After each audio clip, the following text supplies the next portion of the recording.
Assalamualaikum warahmatullahi wabarakatuh.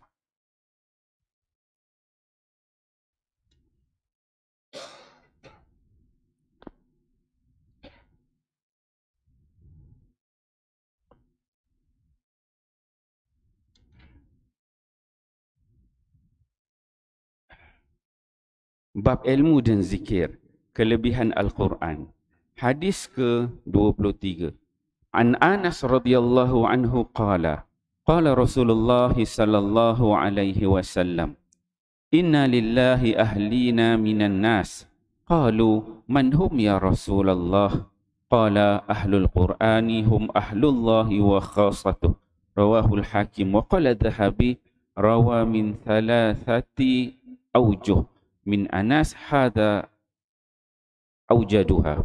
Sayyidina Anas radhiyallahu anhu berkata Rasulullah sallallahu alaihi wasallam bersabda, sesungguhnya bagi Allah Subhanahu wa taala ada hamba-hambanya yang istimewa sebagaimana sesebuah rumah ada ahli-ahlinya yang istimewa.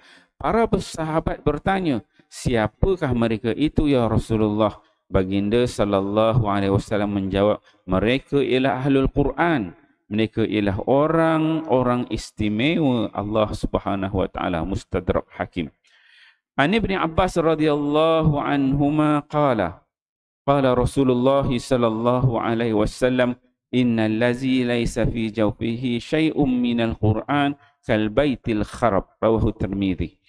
Sayyidina Abdullah bin Abbas radhiyallahu anhuma meriwayatkan bahawa Rasulullah sallallahu alaihi wasallam bersabda, sesungguhnya hati seseorang yang tidak membaca sebahagian pun daripada Al-Quran adalah seumpama rumah yang terbiar, yakni sebagaimana kemakmuran dan keceriaan rumah adalah kerana penghuninya, demikian juga kemakmuran dan keceriaan hati adalah kerana membaca Al-Quran. Tirmizi.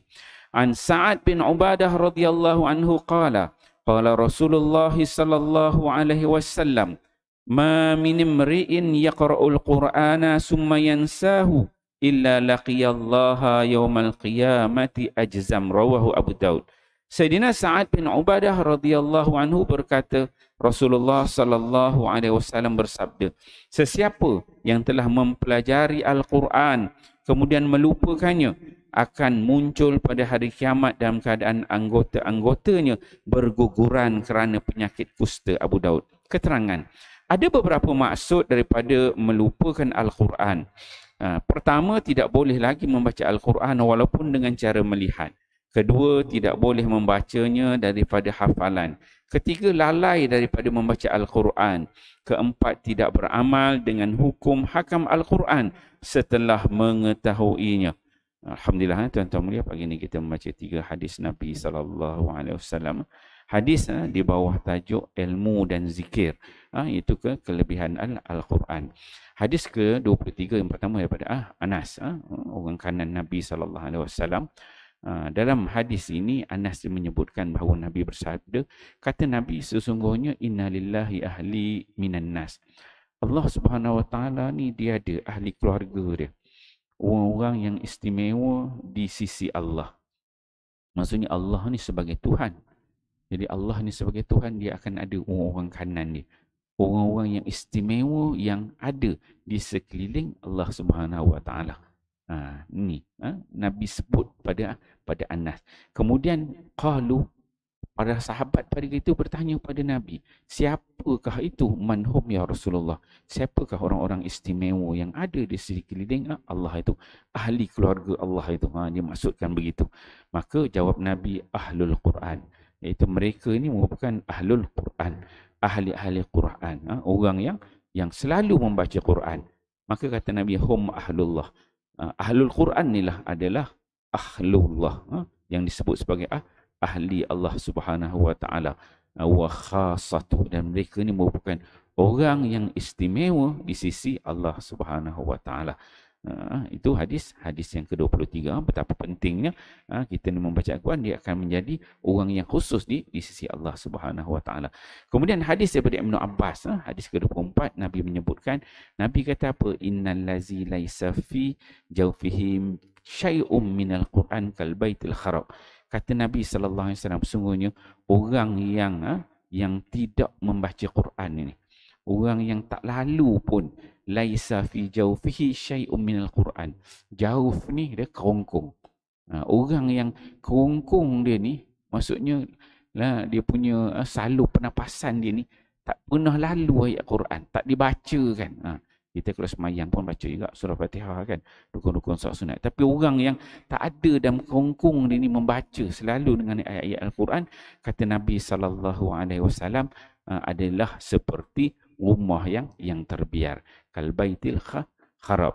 Macam mana keceriaan sebuah rumah tu kerana ada penghuninya, maka begitulah kita ni, hidup kita ni perlu ada Al-Quran dalam hati kita. Kita baca baru keceriaan itu akan ada.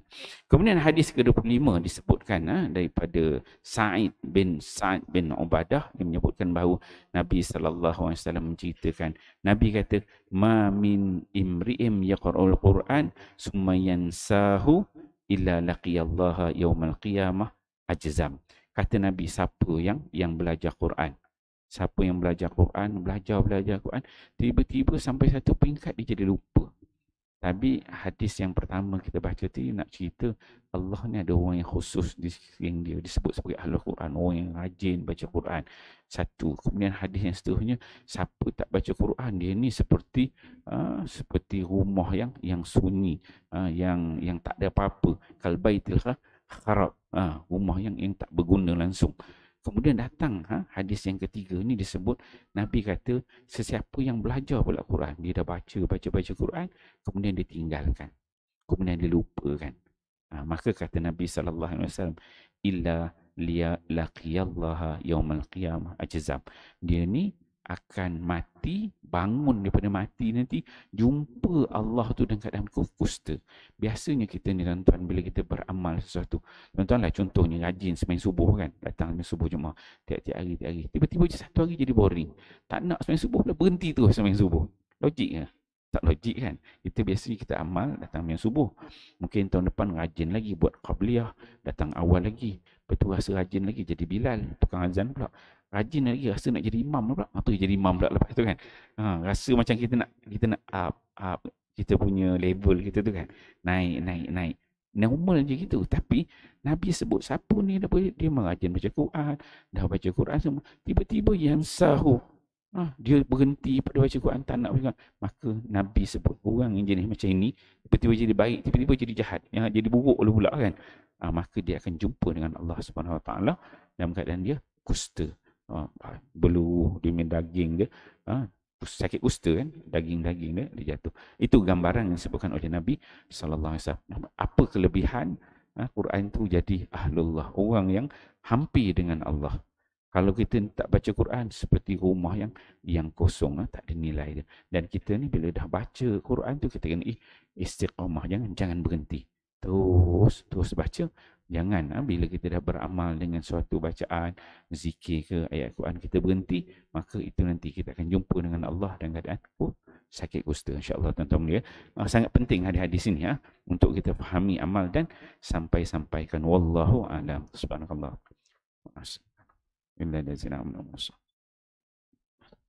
Sallallahu ala Muhammad sallallahu alaihi wasallam. Sallallahu ala Muhammad sallallahu alaihi wasallam. Ya Nabi salam alaika, Ya Rasul salam alaika, Ya Habib salam alaika, sallallahu alaika, sallallahu la Muhammad, sallallahu alaihi wasallam, sallallahu Muhammad, sallallahu alaihi wasallam.